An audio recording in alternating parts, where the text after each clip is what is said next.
Greetings, listeners. Welcome to How the World Should Work, the podcast with a purpose, where we talk about things that actually matter. This is your host speaking, author, journalist, and otherwise aimlessly wandering millennial, Matt Shao. I'll be hosting alongside my good friend Johnny here. As many in my generation can probably relate to, and many who aren't, I spent several years after college trying to navigate the endlessly frustrating world of business to carve out what I was told was a successful life for myself. 6 years in the insurance industry, followed by a year of owning a small business, made me feel like I was on a decent track. Until August the 4th, 2015, when my world was turned upside down. That was the day I lost my mother and best friend, and suddenly every priority of mine completely shifted. I began to look at life from a totally different angle, and as a result, decided to drop everything and pursue writing. A dream my mother had pushed me towards my entire life, but one I was always too scared to chase. Fast forward 2 years, and I'm now a published author, a columnist at my local newspaper, an ever-growing blogger, and now we have a podcast. Which brings me to the point at hand. Here you'll be listening to topics pulled from various themes and motifs from my main writing project, the Continuity series. Although the primary purpose, as with any work of fiction, is to entertain, it also serves as a platform to express many of the thoughts and feelings we all seem to have with this crazy world we're living in. From deeper issues like social equality to lighter things such as modern dating, we'll be covering a wide array of things that we all seem to think about but don't seem to talk about very frequently. So with all that said, allow me to introduce our co-host, Mr. Gentleman Johnny Wiggins. My name is Jonathan Wiggins. I've decided to join this project because I truly believe in what it stands for. Our goal here isn't to use this as a soapbox, so all you can just hear us talk. Instead, we hope that by talking about these issues, we can help create a better awareness of the things that affect our lives. By talking about these issues that we otherwise tend to ignore, I think we'll get a much better understanding of them, which can help us apply this newfound understanding to our lives in a meaningful way.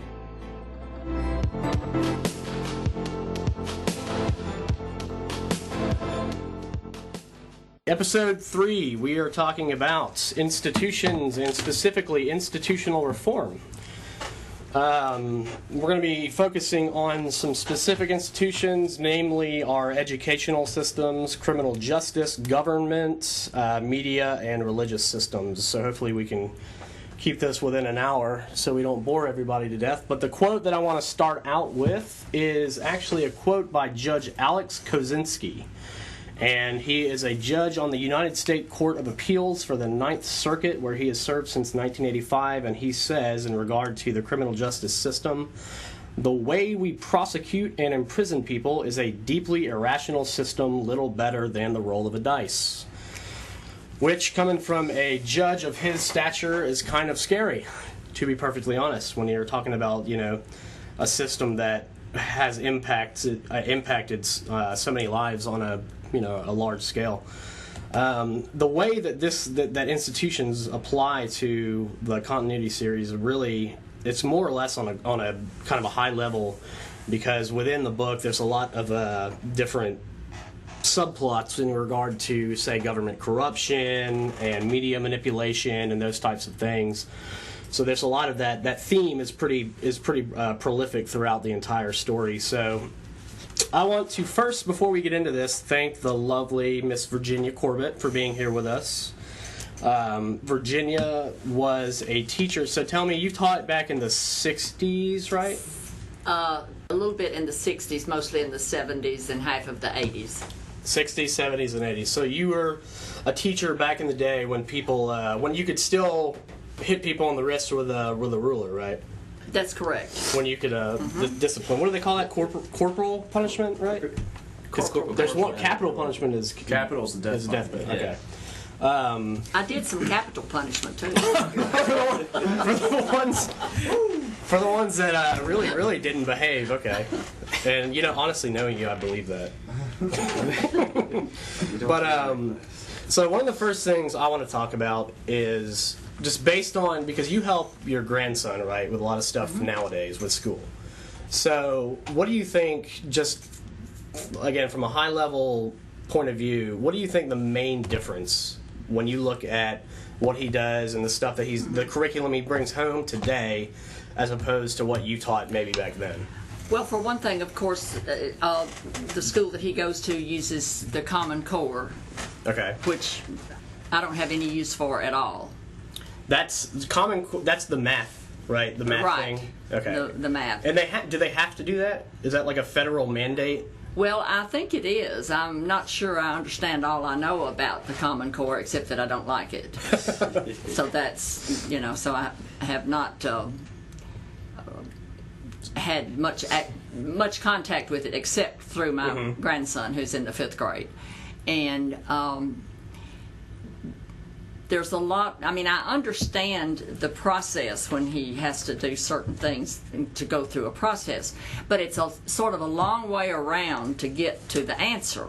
Yeah. And now, in my teaching experience, I taught 5th grade for maybe not quite a semester, because at that time, if a female teacher learned that she was pregnant, she had to quit. What? Yes, and you couldn't continue teaching. So, Why? Hold on. Sorry to interrupt. Okay. Why? Well, Like she had to quit, not take a leave? No. Wow. I mean, you could come back, Yeah. but it was explained as being maybe a liability for the teacher because of falling and whatever. Yeah, rambunctious students. Come in contact with measles, because during the time that I was teaching 5th grade and found out I was pregnant, then there was a measles outbreak in the school. Goodness. And I had to go take some shots and all that sort of stuff. But I think it was more from the liability standpoint of the teacher's welfare, as well as the fact that this was still a time when people who were pregnant were considered to be in a delicate condition. Right. And so, and then of course, especially being around 5th graders and elementary school children, some of those kids did not even realize or know where babies came from or why. And so it was just the culture of the time, that if you were pregnant, you sort of kept a low profile as far as physical activity and that sort of thing. And I was in a very small community, a rural community. Where was this, if you don't mind? In Humphreys County, And is that McEwen, Tennessee. Tennessee? Very Okay. small. So rural Very Tennessee. small group there. And it was just, but that was not just their guideline. That was the whole school That was the system, school system. Yeah. So tell me, what do you think in terms of the curriculum? So the Common Core thing, I know, and that's a hot topic nowadays. So they are still doing that. Just so I'm clear, do they still do Common Core? I think they are doing away with it. I think a lot of the schools are doing away with it. There seems to be a And big the backlash. The Tennessee Assembly recently said that Tennessee schools don't have to use it unless they want to or whatever. But my experience in teaching 5th grade was, of course, I taught all subjects, and the math part was a lot like the way I had been taught in 5th grade, which was repetition and practice. And that was the way we learned it. We didn't draw out little squares and put numbers in them and figure out and go through there. It was like 5 times 5 is 25. You didn't have to go around the world to find that out. Right. You told me a story about I think you were at maybe a fast food place or something, and the girl, this was recently, where you said the girl, I think it was you at least, that you said she didn't know how to calculate the change, and she had to get her phone out with a calculator, And I think, I think a lot of us probably have seen that and had that experience, which kind of is a testament to. And didn't have. I noticed a lot of places now, when you get change, they don't count it back to you. They look on the register, the register that tells how much change they're supposed to give you, and they just give it to you. And they don't count it back to you. And we were taught, if you had a $10 bill and you had $2.50, you spent $2.50 out of a $10 bill, then when you got your change back, they counted it back. It's like at the bank, right? When you're cashing a check, they counted it back to you. So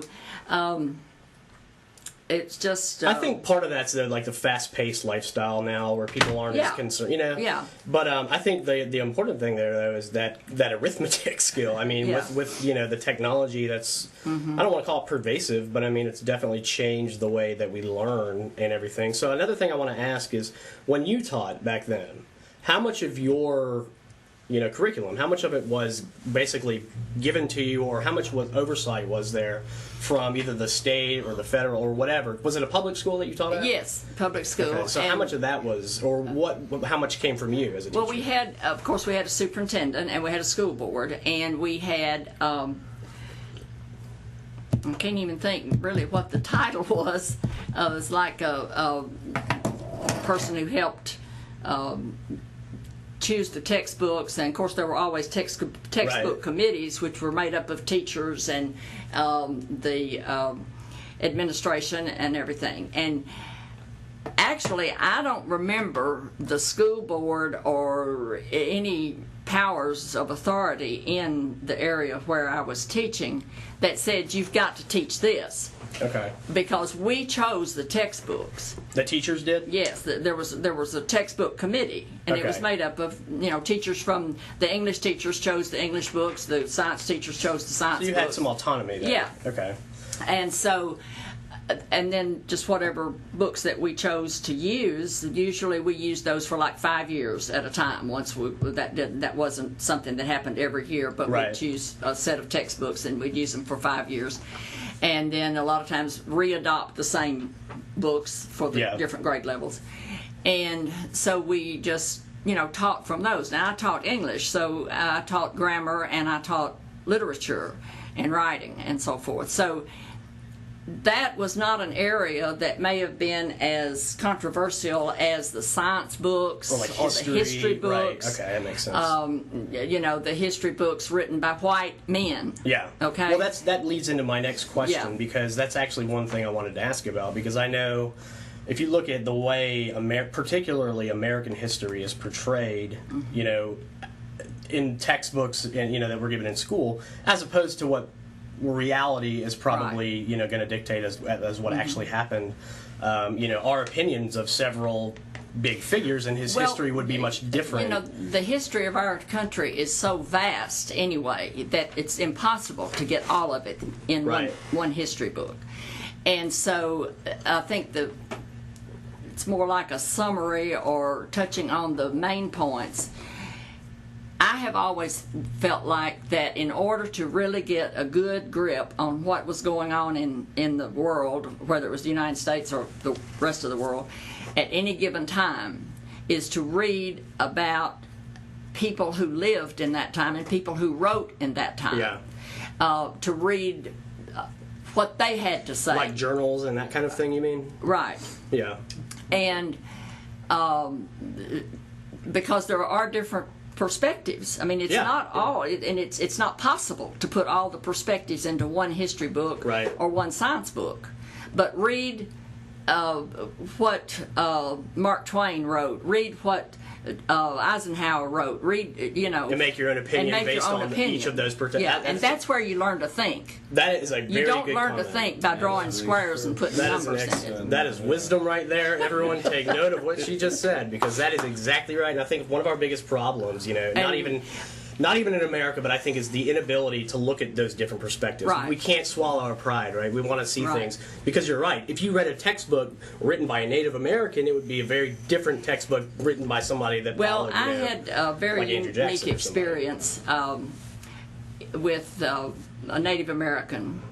I did some trail rides in New Mexico, and my guide was a very well educated Chiricahua Apache outfitter.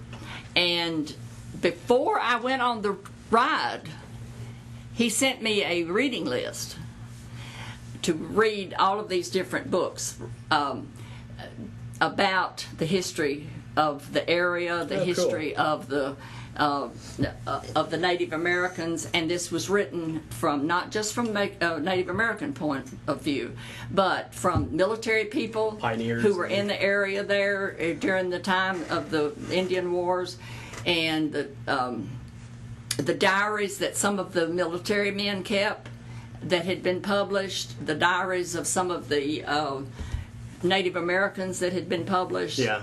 And, you know, when you read that kind of thing, you realize that, or at least I realized, that a lot of what I knew and thought about about the American Southwest and Indians and everything was Hollywood's version. Yeah, yeah.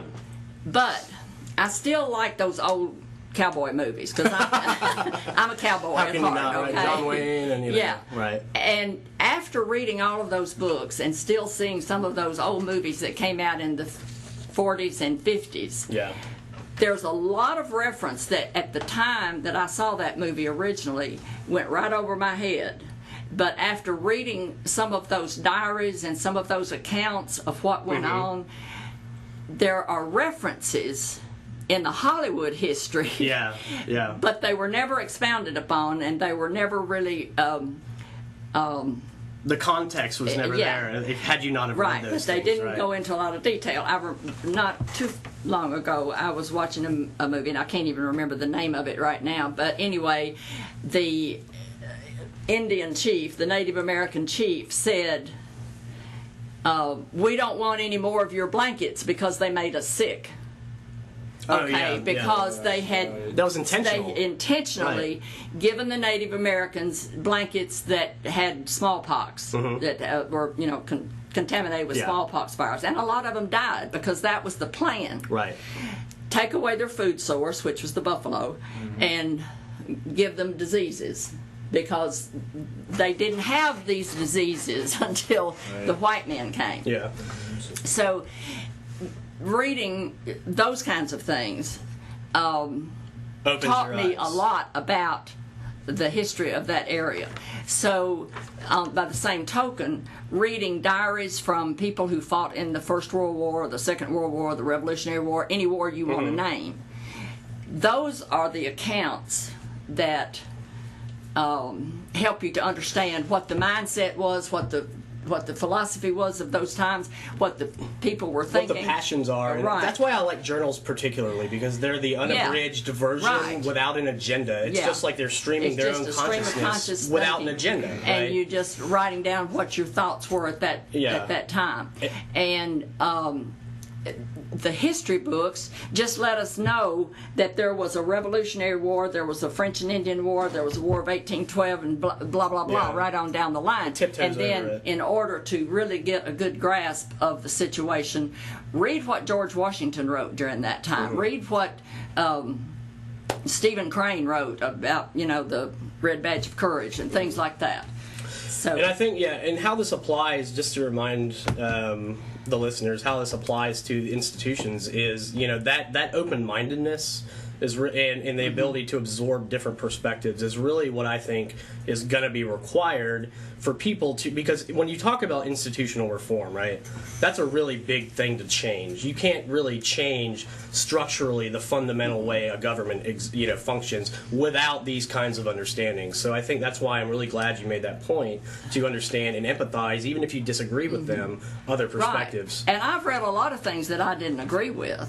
Right. But I'm you glad still I read read them. I still read it and said, okay, that's okay, but that's not what I believe, and that's not. But understanding where your opponents or whatever you want to call them are coming from is a much better way to actually try to make change progress in a way that benefits everybody. In the best way. I think the institution should encourage more outside reading and not just reading the history book or not just reading the literature. Big problem. Okay. Big problem. Here's a time period in history. Go to the library and choose a book that was written by somebody that lived during that time, or that was. But I would say our culture does the exact opposite. They don't promote critical thought because that's exactly what is going to. I mean, that's the kind of thing that would make a society want to change the status quo, and that's what the powers that be, quote, Big Brother, whatever you want to call it, that they don't want that. So they do, and they instill in institutions that kind of drone process where, it's just regurgitate what we tell you without promoting critical thought. One of the teachers that I taught with had a poster that she would put on her door of her room from time to time with this big old ugly animal on it. and the heading said, "If you think education is expensive," they had a picture of Will on it? No, I think it was you. If you think education is expensive, try ignorance. Great, yeah. And that is exactly what the situation we're in right now, is that there's a lot of ignorance, and it's costing us. It's costing the taxpayers. It's costing everybody. It is. Speaking of Sasquatch, let me get... So Will Burkitt, who joined us on our Purpose, our episode 1 here, is here with us. So I want to go... Johnny, you and Will, what are y'all's thoughts right now? I don't want to spend too much time on that particular... because we got a lot of stuff to cover. But what do you guys think? I mean, just in terms of what we've been talking about in education and what... All right. No, I completely agree. I think we obviously need reform, but I think we're looking at it the wrong way. What I like to say is, what is the most important lesson that you learned from high school? Do you guys know? Or school in general, all your years? No, I mean, not... No, I mean, life experience, but... Yeah, but it wasn't like a particular law or a theorem or... No. It was all more social than it was actual it was academic. An experience. Yeah. So, I know when I got out of high school, I had no idea how to budget, do taxes, talk to people, etc., so on and so on. So the question is, given our present curriculum, are we able to effectively prepare children for adult life? And I don't think we're going to be able to fix those problems and our inability to do so by hiring new teachers or spending more money, requiring a larger time commitment. I think we should take another look at it and say, well, let's start focusing on the real purpose of education. And we could bring things into consideration like capitalism. And because the majority of us don't really understand the importance of what it means and or what it is in general. Dealing with money, cash flow, leadership, and marketing, oneself, we're extremely prone to misunderstanding ourselves.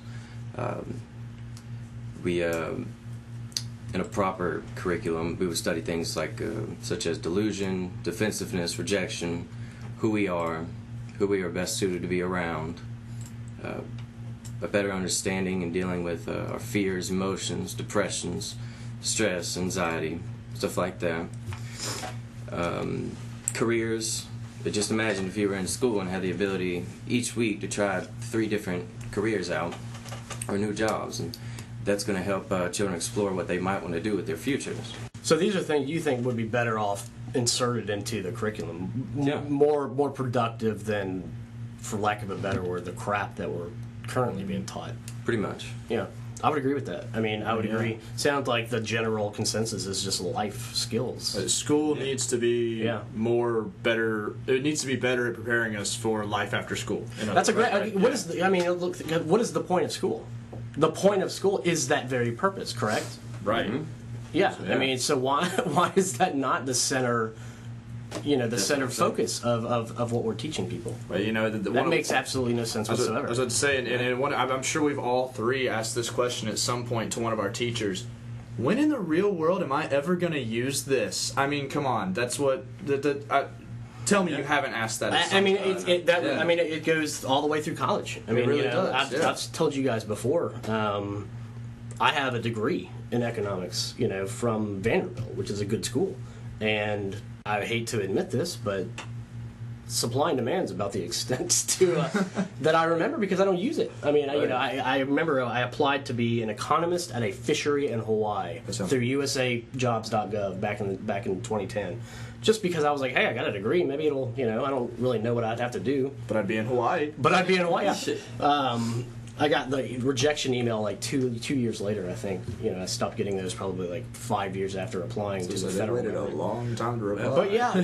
But yeah, I mean, it's really the only thing in college that I took away was finding myself, learning about who I am and my priorities and my purpose in life. So, yeah, I mean, I totally agree with what Donnie just said. I have a few comments on Common Core. Because I know it's pretty, like we've said, it's a hot button topic. When it comes to, and I didn't realize this because the real big thing that's hit with it is the math of it, but it actually does blanket over all subjects. And once again, I didn't realize that until I started looking into it. It's just in the other subjects, it doesn't make things as complicated. It just kind of gives a standardized curriculum for everything. And what I found kind of amusing about it was the fact that the government itself didn't really have much to do with the implementation of Common Core or the creation of it. There were two different organizations, the Council of Chief State School Officers, the CCSSO, and the National Governors Association, which they're basically just a professional group of governors and state superintendents who look over the schools. And they're not legislators. They're not bodies of government. But they came in and they set up Common Core and a blanket curriculum for every state in the nation to follow. And then they went and they made math from 2 plus 2 to 1 plus 1 plus 1 equals 4, which 1 plus 1 equals 2, and then you take another one and it equals 4. Then they made math a lot more difficult than it needed to be.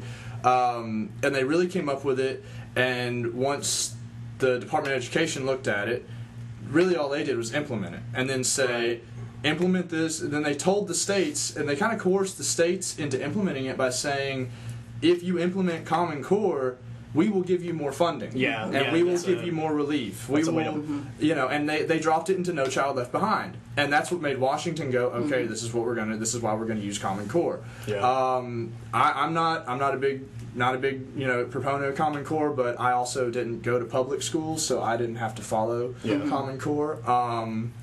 But other than that, that's really all I'd say about the education, because that's a big deal. Is when you're going in and you're taking something that's can be a lot easier than it is, and making it a lot more complicated. It really does, in the end, actually just impede your educational process. And another objection that I have to the Common Core thing is that I have a real problem with the government trying to be involved in everything that goes on in my life, or in the citizens' life.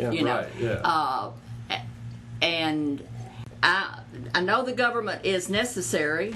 We have to have the government, but we don't have to have it in every phase of our life, because I feel like that we are intelligent enough, whether we're educated enough or not, but we're intelligent enough to make our own decisions. And if I make a bad decision, it's not the government's place to clean it up. Right. If I make my bed, determines what is a bad decision anyway? That's kind of, and we're going to let's shelf that thought, because we're going to circle back to government.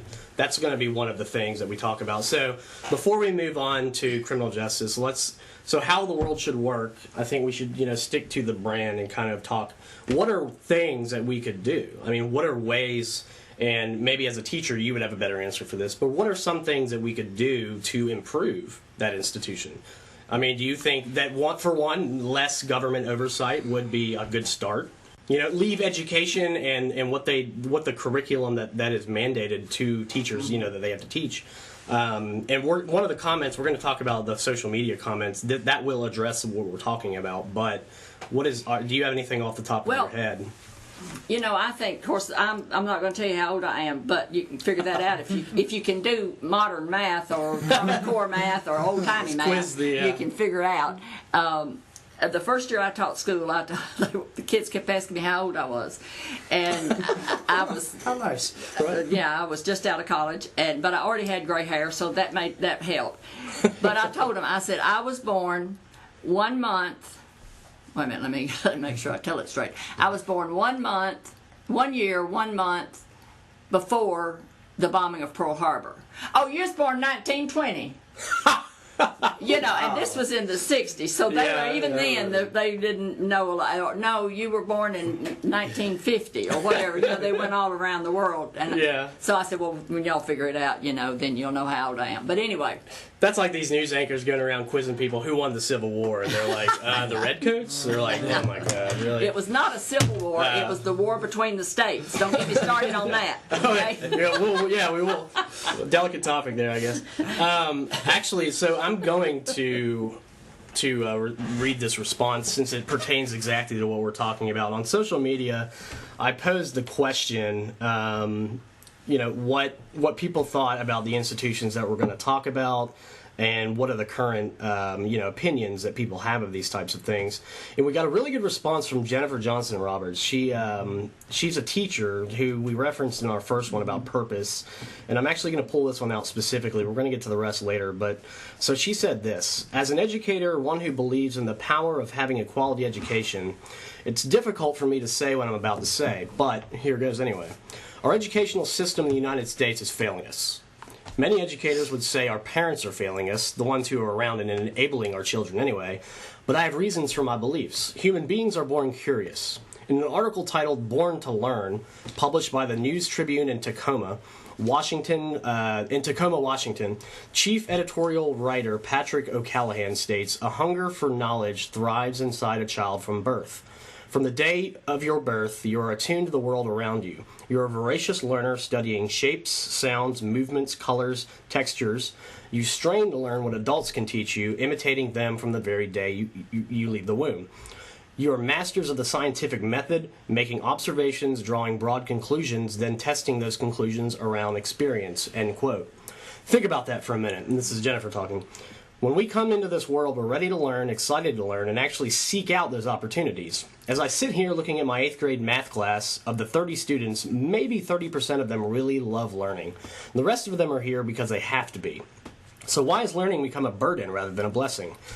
I believe, and I think this is going to resonate with a lot of teachers, and that was me actually inserting that, but she said, I believe there's one answer for this conundrum: standardized testing. Enough said. Standardized testing is absolutely choking the learning process and ruining school for everyone, students and teachers alike. Teachers are stressed because test scores are used to define their effectiveness as teachers. They push and push and push the standards. Students work and work and work to learn the standards. Information's given so quickly with little time to elaborate for fear of not having time to cover everything before the state testing window. In addition, scores are also used in many counties to determine pay raises for teachers. Wilson County, the county in which she teaches, being one of them. So let's put that into perspective. I teach students who have terrible learning or who have learning disabilities. The IQ of my students range from below 70, functionally delayed, to over 140, moderately gifted. The students who are considered gifted also occasionally have autism. Regardless of their IQ and true ability to learn, they take the same test. My, quote, worth as a teacher is dependent upon an 8th grader with a learning disability coming to school, sitting down, and taking a test. Never mind if they slept in their mom's car last night because they've been evicted. Don't consider the boy who I feed nearly every day because his mom can't afford to feed him at home. Who cares about the girl in the front row that was up all night because of her creepy uncle lying next to her? What about the girl in my 5th block class who has been hospitalized because of anxiety? And let's not forget the student who literally does not care or doesn't like me and this math that I teach. How does any of that even make sense? Good thing I don't break under pressure because I'm under a lot of it.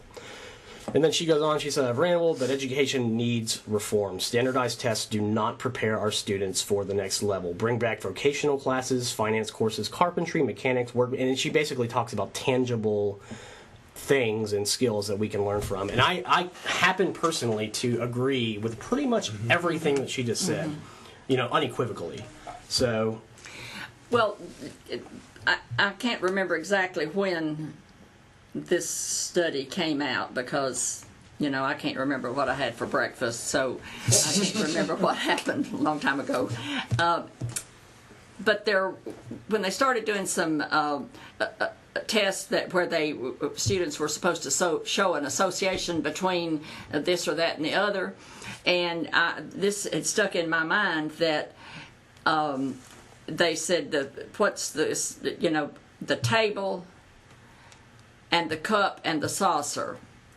And low-income, poverty-stricken students said cup and table because they didn't have a saucer. Okay, yeah. See, it was supposed to be cup and saucer. It's like and pick table. what doesn't belong type of thing. Right. One of those, But that made that particular child score where most lower, would say table because they were supposed to put the saucer in there. Of course, now we use mugs, and it's not going to make any difference, so we don't worry about the saucers anymore.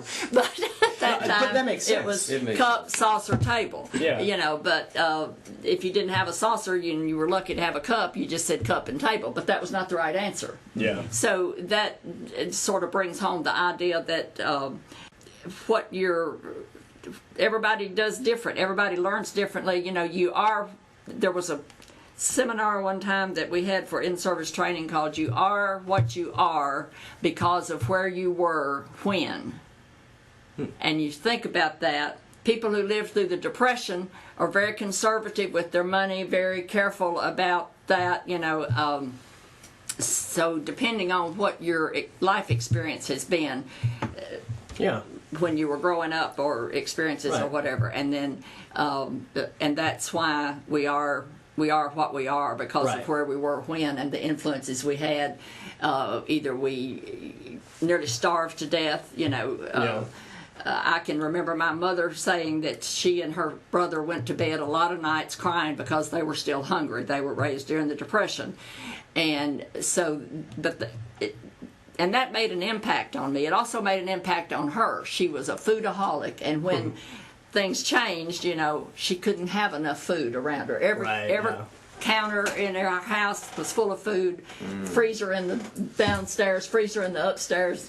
She was probably because of that lack of because food that she was afraid of not having enough food. Our interaction, our experiences dictate our behavior moving forward, and that's a really good point. So I think, as far as education, that I want to move on to criminal justice next. But is there anything, just before we move forward, anybody would like to add before we move to criminal justice? Real quick, on standardized testing, I do completely agree with Jennifer when she says that it is something... I feel like we should do away with it, because when I took the ACT, I went to Huntington, and they help you learn how to take the tests, and it really is something that, like, a standardized test for an 8th grader, that 8th grader could show up to class one day out of the semester, and as long as they walk in on what we called achievement test day, as long as they knew what they were doing when they walked in, all the answers to every question on that test are in the material they give you before you get to the answer portion. So if you look at the test and you know what you're doing and you look for the answer, you could pass with flying colors but be the dumbest kid in the class. So they really aren't, they're standardized because anybody can do them. So they really are something that they're just a waste of time, and they're a waste of funding, and they're just... I don't remember ever having, when I was in school, a standardized test. I think at some level, and it may have been the 8th grade or somewhere in there, that we had an achievement test or something. I do remember that, but not every year, twice, 2 or 3 times a year like they do now. I think the only thing really that is applicable, that's actually useful, are not aptitude tests, but the ones like I think they call them attitude tests, which don't even ask you knowledge questions. It's like, what do you enjoy doing? And we discussed this in the purpose to talk about. Ask stuff like that can actually give you feedback on what career you would be good at or what things you would enjoy doing. And I agree. I think standardized tests are just a terrible implementations. So let's talk about criminal justice. Just for the listeners, Virginia had to take off. She was here specifically for the segment on education, so I'd like to thank her again for her time and input on there. She's a fascinating woman. But criminal justice, okay, so let's talk about drug offenses. And I'm going to, if you hear a mouse click or two here, it's because I'm trying to find this article. But what are your guys' thoughts? Johnny, I'll start off with you. With the way currently our criminal justice system works, hopefully you don't have any direct experience, but... I think it's flawed. And I think we could do such a better job on that, but I don't think we're paying attention to ways of fixing it. We're just relying on that old system that we've always had. Like the question was being, what do I think about the... what are your general thoughts on the criminal justice system? Like, do you have any predisposition? And we'll get into the details here, but do you have any... Because most people, if they haven't dealt with it, they really don't have a reason to know much about it or have an opinion in the first place. But there's a large portion of the population, especially in the black community, and I think that political correctness, whatever, but it's true. I mean, they have a very particular image of the criminal because it is exploitative and it's unfair, which we're going to get to. But do you guys have any thoughts on that, just before we get into it? Now, generally speaking, I do think it's flawed, but more specifically, do you have an area you want to talk about, like the drugs? I think the main thing, just for the sake of brevity, and is drug offenses. Okay. And we'll talk about some of those things, but like legalizing marijuana, but whatever. But yeah, I mean, because I'm going to actually refer to a statistic in this article here on the Huffington Post. But do you guys have any thoughts or input on the current system in regard to drug offense? Here are my thoughts on it. A lot of your felony drug offenders. I mean, in when it comes to like prescription medication and stuff, that's one pill. Right. Is a felony, and you're I mean, first offense, you may not go to prison for it, but you're going to get in trouble. And then you will eventually, even non-violent, go to prison for it. And I'm sorry, I don't care who you are, I don't care what you say, I don't care what your standpoint on drugs are. Prison is not for non-violent offenders. Prison is for your rapists, your murderers, your child abusers, your domestic violence people. That is who prison should be for. Someone who is carrying a Xanax in his pocket, or happens to have an Oxycontin that's not his in his pocket, or whatever, he is an addict. He's a junkie, and he's not a danger to anyone but himself. So judges and courts shouldn't be sending him to prison. They should be sending him to a halfway house or rehab or somewhere he can get help. Because in the end, in prison, if you know the right people through the right channels, he can still get that drug anyway, and when he comes out the other side, he's still going to be a junkie. Your drug traffickers, your drug dealers, and pause for a second. You just made a really good point. All right, so you were saying prison is for, and you went on those rapists and murders and stuff. Right. So I think one of the first things we need to do when we're addressing these institutions is define what purpose do they serve. Why does whoever the person was in history that thought up the concept of prison, to confine somebody to a space, what was the thought process behind that? And it's obvious, I think we would all agree on, that prison exists to protect society from threats, from people who are a threat to everyone else as a collective, right. Because and what you're saying is exactly right, because a drug offender, unless they've done something to somebody else, up until that point, they're not a threat to anyone but themselves. Exactly. Which isn't, in my opinion, and this is a philosophical debate here, but that's not a crime. I think if people should have the freedom to do what they want with themselves, as long as it doesn't adversely affect other people. Exactly. So up until, if a drug causes them to do something or do something like that, yeah, then imprison them. Sure. Right. Yeah. But not because of that fun, that first, not because of the drug. The crime is what should be. Well, yeah, I was gonna say that's like a lot of people who are getting your more expensive drugs, like some pills can cost as much as $90 on the street. So that leads a lot of your people who are desperate for their fix to go and break a car window and steal a stereo. Yeah, in that case, send them to jail for a certain amount. Right. Still don't send them to prison because, well, I mean, look at why they did what they did. And were they not in the if I don't get this, I could either die from the withdrawals that are going to hit me, or it's just I want that high so and that's badly. the judge's job to judge whether or not that remorse is truly genuine or not, and that's right. the point. But before, Johnny, I know you've got something to say here, but before the article, Jeff Sessions, I don't know if you guys have been paying attention, but Jeff Sessions, this article I saw today, is talking about basically upping the drug, like he's saying, let's return to that, because Obama was one of the first presidents, according to this article on the Huffington Post, that left office with a smaller prison population, which to me is a highly commendable thing. I think that's a great step. Yeah. Say what you will about politics and Obama or whatever, but that one particular point I think is definitely a positive. You want to have more people functioning in society than you don't. And the statistic that I was going to mention is there's a excerpt here. Sessions came up as a federal prosecutor in the 80s amid a crack epidemic as the federal government took a tough approach on the war on drugs. Largely as a result of drug policies, the federal prison population, and wrap your head around this, exploded from 24,640 inmates in 1980 to 219,298 by 2013. And Sessions said in 2015 that he believed eliminating or reducing mandatory minimums reduces the ability of law officers to negotiate and protect the public. Just since we're in Tennessee, for any of you Vols out there, the number he just listed is twice what Neyland Stadium can hold. So think of 2 Neyland Stadiums, and that's how many people we have in prison across the country. That's a big chunk of people. That's a huge chunk of people. So, Johnny, what were you about to say? Just on the drug topic, I don't think it's so much about what these drugs can and can't do, because they're not really based off whether they're legal or not, based off scientific, assessments of the risks of these drugs. I think it's more so of who's associated with these drugs. Because if you look at the first anti-opium laws back in the 1870s were directed at Chinese immigrants. First anti-cocaine laws in the early 1900s were directed at black men in the South. First anti-marijuana laws, those were the Midwest and Southwest in the 1910s. They were directed towards Mexican immigrants and Mexican Americans, and Latino and black communities even today are still far more likely to end up with a drug sentence and end up in jail. That's why the majority of our these nonviolent offenders are in jail. That's why.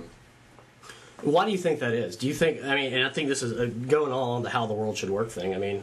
I think it's because the people that are making policies are identifying certain drugs that aren't, like, most of us agree that older white males are the vast majority of politicians, right? Yeah. That's not, that's the way it is. That's the status quo. The people if you look back at crack sentences versus cocaine sentences, crack is a watered down version of cocaine. Yeah, just more baking soda. But why does crack carry, in many cases, a worse penalty than the pure drug? Well, because the pure drug is used by members of higher society. Yeah, law school students. You know what I mean? And that just in and of itself is just a perfect illustration of how that policy making is twisted and backward and fundamentally structured to target a certain demographic, for sure. While at the same time shielding themselves. It is for sure, because they know they're more likely to find a poor black man on the streets of Harlem somewhere with,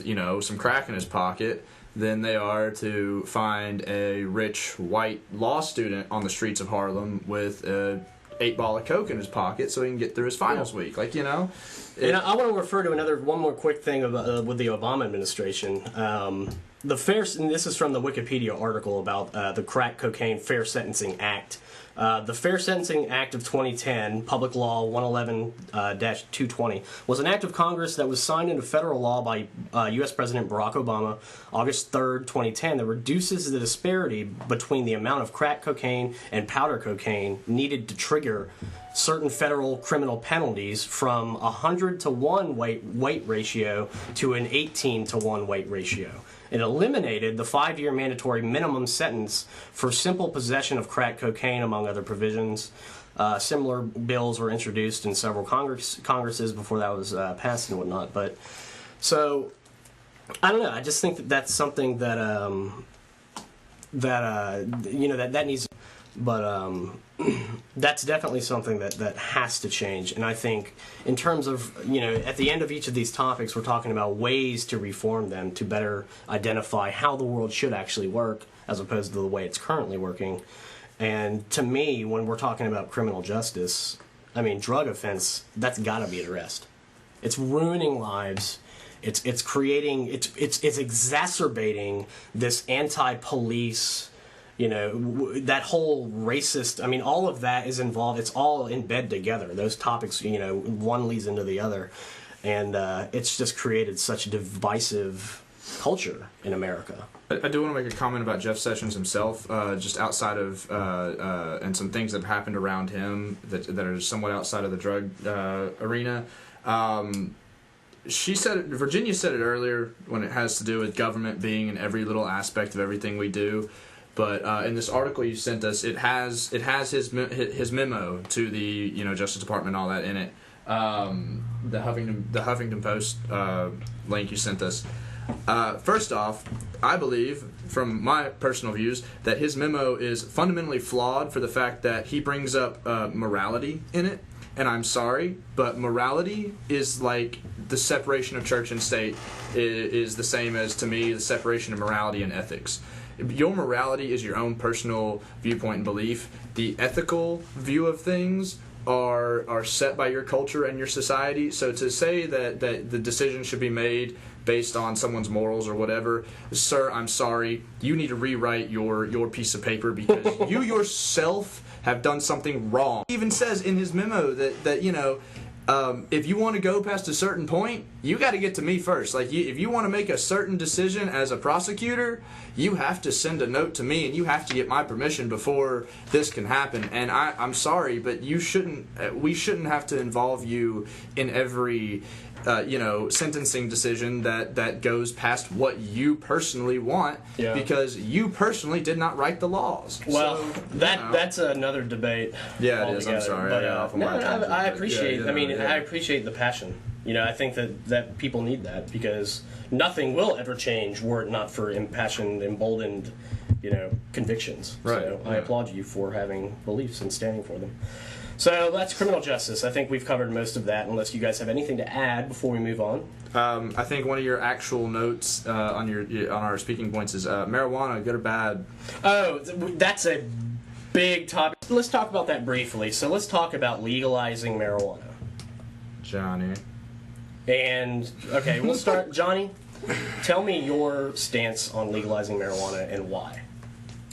I think after the age of 25, I think that'd be based on scientific research, I think that'd be the appropriate age to... What do you mean? Like brain development and stuff? Yeah, so up until that 25 year mark, your brain is growing. After that, of course, it shrinks until you're dead.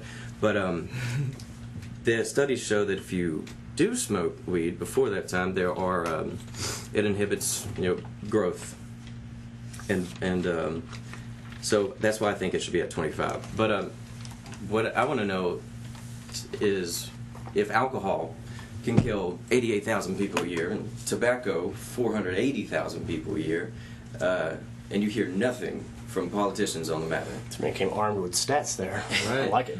Yeah, I knew this was going to come up. Why is it that our government is so hell-bent on keeping marijuana out of the hands Look at who of uses American it. citizens when it has killed no one? Look at again. Yeah, like we said earlier. Look at who's using it mostly. It's a racial thing. It got a big racial whatever you want to call it to it.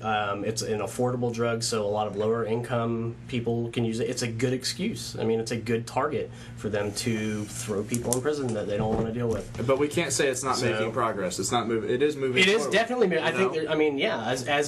And a big part of this, I keep saying, is the internet. The push for the information age. People are getting better informed. People are better understanding and not being fed, and not believing the narratives that they're fed. Will, what do you think? I think we all know what your stance is going to be. I honestly, I do believe it should be legalized, not just medically, but hell, if I can smoke a cigarette, if I can go down to the speedway that's right down the street from where we are right now, and buy a carton of cigarettes and smoke a pack a day and give myself lung cancer, which can kill me, and do that recreationally, I should be able to smoke weed that is not, it has been proven to have certain carcinogens in it, whatever, but it's also been proven that THC does have the capabilities of fighting off cancer cells, or at least, abating them a little bit, but it also just doesn't have all these, it's not going to make my skin wrinkly, it's not going to make my lungs all black and nasty, it's not going to have all the negative physical effects that tobacco, something that is readily available in very many different forms, has on the body. So it honestly, yes, we should switch it around and go from having marijuana being illegal to having tobacco illegal, since it kills people. Right. And then marijuana just gets me calm. I have a particular hatred for tobacco because of my mother. That's good point. So before I agree with Johnny's age, by the way, because that is, those. Yeah, that should be examined. There should be a point in life at which it is legalized for recreational use, if it ever does get to being legalized for recreational use. But no, I am very much for the legalization of marijuana. Yeah. I think it all ties together, because I'm for and most people would call this libertarian. I don't affiliate myself with any particular party because I try to be as centrally, like I said, as logical as I can be. I adopt philosophies from every party, whatever. But I think people should generally have the freedom to do whatever the hell they want to do, as long as it follows the golden rule, as long as you're not screwing with anyone else or their happiness or their safety. Who cares? And it's this obsession with control in governments is sickening. But before we go on, I want to talk about. So if you Google famous historical figures and their drugs of choice, I just want to make a point here and talk just to illustrate how prolific drugs are in society. And this is a very, very rarely touched upon thing because it's such a taboo. But listen, okay, so these are the top 10. This article was written, I believe his name is Robert Gonzalez, and you can find it on many different periodicals. So, number 1, Sigmund Freud, famous psychologist. Cocaine, drug of choice. To Freud, cocaine was more than a personal indulgence. He regarded it as a veritable wonder drug, and for many years was a huge proponent of its use in a wide array of applications. 2, Francis Crick, the DNA structure, the guy who discovered the structure of DNA. Johnny, close that door. The guy that discovered the structure of DNA. LSD was his drug of choice. Thomas Edison, cocaine elixirs. And I'm not going to read the... I'm not cocaine elixir. Can we just... Does it elaborate on that? I'm kind of curious. It's probably just a concoction. It's okay. He the ethanol context in the Bordeaux from a wine, okay. He extracted... All right, moving on. Number 4, Paul Erdos. To be honest, I'm not 100% sure who that is, but he liked amphetamines. Steve Jobs. LSD. We all knew this probably, but LSD. I did not know this. He said he never would have started Apple had it not been for that. Bill Gates, LSD. John Lilly, LSD and ketamine. Ketamine is actually, I believe, like horse tranquilizer. Yeah. Richard Feynman, LSD, marijuana, ketamine. Carrie Mullis, LSD. Carl Sagan, marijuana. Yeah. Who doesn't love Carl Sagan? So I could almost see him like in shrooms too, to be honest. So that, I think, we all need to take note of that, and at least... Whether or not, whatever your stance is on drugs, they certainly have impacted the way these great minds have functioned. There is for sure a drug culture, and a lot of people are part of it, and I think people need to realize that, to be honest. So let's turn the page on drugs and move on to the media.